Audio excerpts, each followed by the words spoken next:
Hello everyone, welcome back to the channel. आज हम lecture fifth में देखेंगे कि क्लासिफिकेशन ऑफ अकाउंटिंग, अकाउंट्स को किस किस भाग में बांट रखा है, और rule of debit and credit, जो सबसे मेन और इम्पोर्टेंट टॉपिक है आज के लेक्चर में, क्योंकि इसी के बिहाव पे पूरी अकाउंटिंग बेस्ड है कि क्या चीज़ डेबिट होगी, क्या चीज़ क्रेडिट होगी। तो आइए शुरू करते हैं। It is about me. तो आज के चैप्टर में हमारे ऑब्जेक्टिव क्या क्या होंगे, आज हम समझेंगे मीनिंग क्या है अकाउंट का, और डेबिट क्रेडिट का मीनिंग क्या है, रूल ऑफ डेबिट क्रेडिट क्या है, क्लासिफिकेशन अकाउंट्स क्या है, और गोल्डन रूल्स क्या हैं अकाउंटिंग के। तो देखिए, meaning of accounting. An accounting is a record in accounting system that track the financial activity of a specific assets, liability, equity, revenue or expense. Each individual account is stored in the journal ledger and used to prepare the financial statement at the end of accounting period. किसी भी accounting period के and में financial statement बनाने के लिए हमें कुछ terms की आवश्यकता होती है, कुछ एंट्रीज़ की, कुछ लेजर्स की आवश्यकता होती है, जो कि इंडिविजुअली प्रिपेयर किए जाते हैं अकाउंट्स के रूप में। जैसे कि असेट्स का अकाउंट है, लायबिलिटी है, इक्विटी अकाउंट, रेवेन्यू, एक्सपेंसेस, इन सभी को मर्ज करने के बाद में लेजर तैयार किए जाते हैं। देन उसके बाद फाइनेंशियल स्टेटमेंट रेडी किए जाते हैं अकाउंटिंग पीरियड के एंड में, तो उसी को हम अकाउंट कहते हैं। तो क्या समझे हम कि अकाउंट किसे कहते हैं? किसी भी अकाउंटिंग पीरियड के एंड में फाइनेंशियल स्टेटमेंट रेडी करने के लिए जो भी इंडिविजुअल अकाउंट्स रेडी किए जाते हैं, जैसे कि assets, liability, equity, revenue, expense etcetera, सभी को शामिल करते हुए उन सभी को अकाउंट्स कहते हैं, यानी कि अकाउंट कहते हैं। अब meaning of debit and credit क्या है, तो देखिए इसे समझते हैं। The term debit and credit have Latin roots, मतलब कि लैटिन रूट से आए हुए हैं। Debit comes from the word of debitum. इसका मीनिंग क्या होता है? डेप्टम का लैटिन वर्ड है ये, व्हाट इज़ ड्यू, मतलब कि क्या बचा हुआ है, what is due. And credit comes from creditum, means something interested to another or a loan, मतलब दूसरे से हमें क्या इंटरेस्टेड होना है, या फिर अनदर से किसी से हमने जो लोन लिया हुआ है। एंड इंक्रीजिंग इन लायबिलिटी और shareholders equity is a credit to the account noted as CR। मान लीजिए अगर लायबिलिटीज़ इंक्रीज़ होती हैं और शेयर होल्डर इक्विटी है वो इंक्रीज़ हो जाते हैं, तो क्रेडिट करेंगे और उन्हें CR के नाम से दिखाया जाता है। तो बेसिकली क्या है, कोई भी ऐसी चीज़ जो डेबिट क्या है, ये डिपेंड करती है कि वो असेट्स के ऊपर हमें देखना है या फिर लायबिलिटी के ऊपर। आइए इसे अच्छे से और समझते हैं।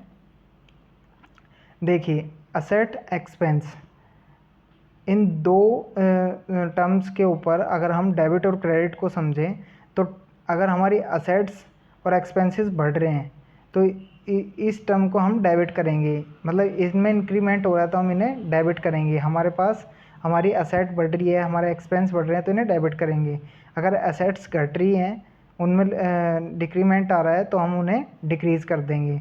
तो ये तो हुआ असेट्स और एक्सपेंस पे नॉर्मल फंडा। देन लायबिलिटी और इनकम पे क्या होगा, तो लायबिलिटी और इनकम अगर हमारी इंक्रीज़ हो रही हैं तो उन्हें हम क्रेडिट करेंगे। इसी तरह अगर लायबिलिटी और इनकम हमारी डिक्रीज़ हो रही हैं तो उन्हें हम डेबिट करेंगे। तो ये दो टर्म पर डिपेंड हो गया कि असेट्स और एक्सपेंस पे डेबिट क्रेडिट का अलग प्रभाव पड़ता है, और लायबिलिटी और इनकम पे डेबिट और क्रेडिट का अलग प्रभाव पड़ता है। बेसिकली अगर हमारी असेट्स और एक्सपेंसेस बढ़ रहे हैं तो डेबिट इंक्रीज़ होगा, यानी कि हमारी असेट्स और एक्सपेंसेस इंक्रीज़ हो रहे हैं तो डेबिट होगा, और अगर असेट और एक्सपेंसेस डिक्रीज़ हो रहे हैं तो डेबिट क्रेडिट होगा। इसी तरह लायबिलिटी और इनकम है, अगर वो इंक्रीज़ हो रही हैं तो उसे हम क्रेडिट करेंगे, और अदरवाइज़ अगर वो लायबिलिटी और इनकम डिक्रीज़ हो रही हैं तो उन्हें डेबिट कर देंगे। तो ये हुआ डेबिट और क्रेडिट का फंडा।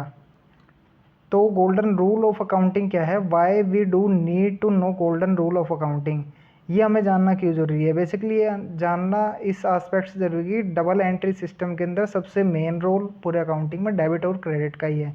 तो इसका मीनिंग अभी हमने जाना था, तो इससे समझते हैं। डेबिट मतलब होता है debit of meaning is adding an amount of cash or fund into the expense or assets account and subtracting from the owner equity liability इन और इनकम। मतलब कि किसी भी व्यवसायी के या फिर स्वामी के असेट्स में इंक्रीमेंट होता है या फिर उसके एक्सपेंस में इंक्रीमेंट होता है तो वो डेबिट कहलाएगा। और यदि उसकी इनकम और उसकी लायबिलिटीज़ इंक्रीज़ हो रही हैं तो वो डेबिट कहलाएगा। तो ये वही है जो अभी हमने पीछे इसको समझा था। और क्रेडिट क्या हो गया?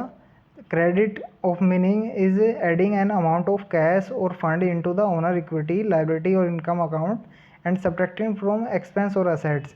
अगर हमारी एक्सपेंस और असेट्स डिक्रीज़ हो रही हैं तो हम उन्हें क्रेडिट कर देंगे, और हमारी लायबिलिटी और हमारे इनकम अगर इंक्रीज़ हो रहे हैं तो हम उन्हें क्रेडिट कर देंगे। तो गोल्डन रूल समझने से पहले हम इन 3 अकाउंट्स को समझना बहुत ज़रूरी है। तो आइए सबसे पहले जानते हैं क्लासिफिकेशन ऑफ अकाउंट्स। तो इसमें सबसे पहले आता है अकाउंट्स को 2 पार्ट में डिवाइड किया गया है, एक पर्सनल अकाउंट और एक इम्पर्सनल अकाउंट। इम्पर्सनल भी 2 पार्ट में डिवाइड है, एक रियल और एक नॉमिनल। तो सबसे पहले देखते हैं पर्सनल अकाउंट। तो पर्सनल अकाउंट क्या होता है? पर्सनल अकाउंट बेसिकली अगर देसी भाषा में समझें, एक व्यक्ति विशेष का अकाउंट ही पर्सनल अकाउंट कहलाता है। This account related to natural person, artificial person and represent person.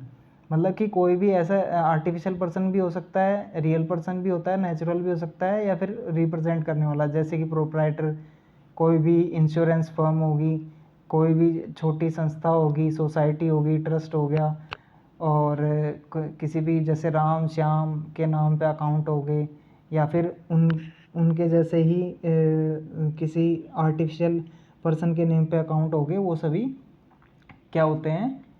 हमारे पर्सनल अकाउंट होते हैं। एग्जाम्पल नेचुरल का है राम अकाउंट, और आर्टिफिशियल का है राम एंड कंपनी।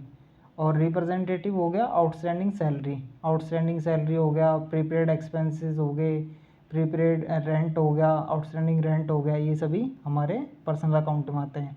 इसी तरह रियल अकाउंट आता है। अब ये रियल क्या होता है? इम्पर्सनल, ये इम्पर्सनल के अंडर आता है। इम्पर्सनल अकाउंट क्या होता है? जो पर्सनल अकाउंट नहीं होते वे सभी इम्पर्सनल अकाउंट होते हैं।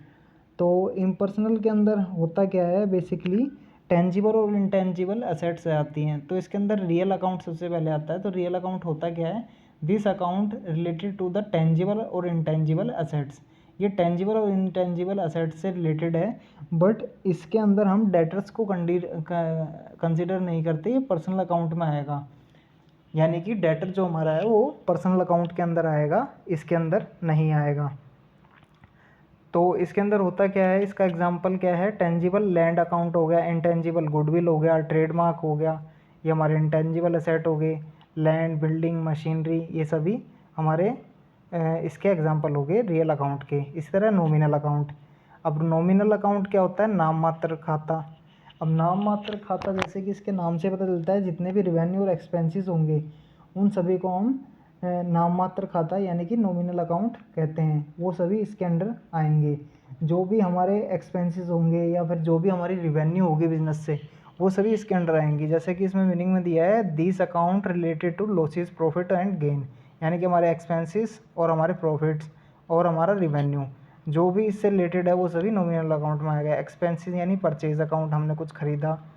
लॉस बाय फायर, फायर हो गया हमारा एक्सपेंस हुआ, उस पर खर्चा हुआ। प्रॉफिट गेन हुई है सेल पे, डिस्काउंट रिसीव्ड हुआ है हमें, तो ये सभी इसके अंदर आ गए। तो बेसिकली 3 टाइप्स ऑफ अकाउंट्स होता है, पर्सनल, रियल और नॉमिनल। तो अब गोल्डन रूल को हम इसे रिलेटेड करके देखेंगे। तो बेसिकली होता क्या है? रियल अकाउंट यानी कि पर्सन, आर्टिफिशियल पर्सन, और जो उसे प्रेजेंट करता है, यानी कि सोसाइटी हो गया, ट्रस्ट हो गया, ये सभी। तो इसका रूल क्या कहता है? Debit words come in the business, क्या बिजनेस के अंदर आया उसे डेबिट कर दो।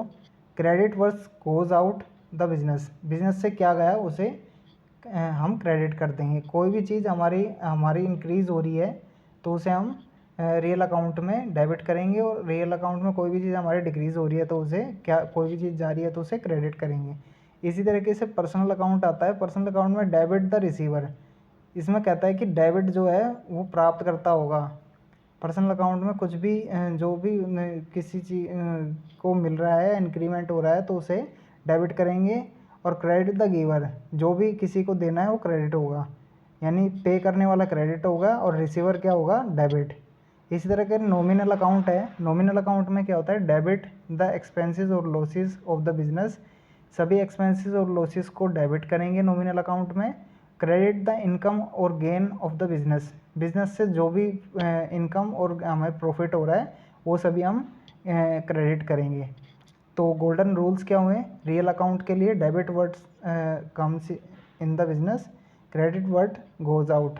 और पर्सनल अकाउंट के लिए debit the receiver and credit the giver, यानी डेबिट रिसीवर होगा और क्रेडिट गिवर होगा। नॉमिनल अकाउंट में क्या होता है, डेबिट द एक्सपेंसेस और losses of the business, business से जो भी लॉसेस और एक्सपेंसेस हुए हैं उसे डेबिट कर देंगे। और क्रेडिट द इनकम और गेन, बिजनेस से जो भी गेन और इनकम हुई है उसे क्रेडिट कर देंगे।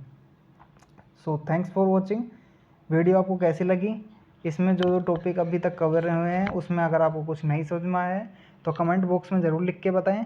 ये लेक्चर 5th था, इससे पहले के लेक्चर ज़रूर देख लें क्योंकि वो आपको बेस क्लियर करने में काफ़ी हेल्प करेंगे। आगे लेक्चर आएंगे और उन्हें भी ध्यान से देखिएगा, आपको बहुत ही आसान तरीके से इसमें समझाया गया है। और कोई दिक्कत आती है तो ज़रूर कमेंट बॉक्स में लिख के बताएं। Thanks for watching.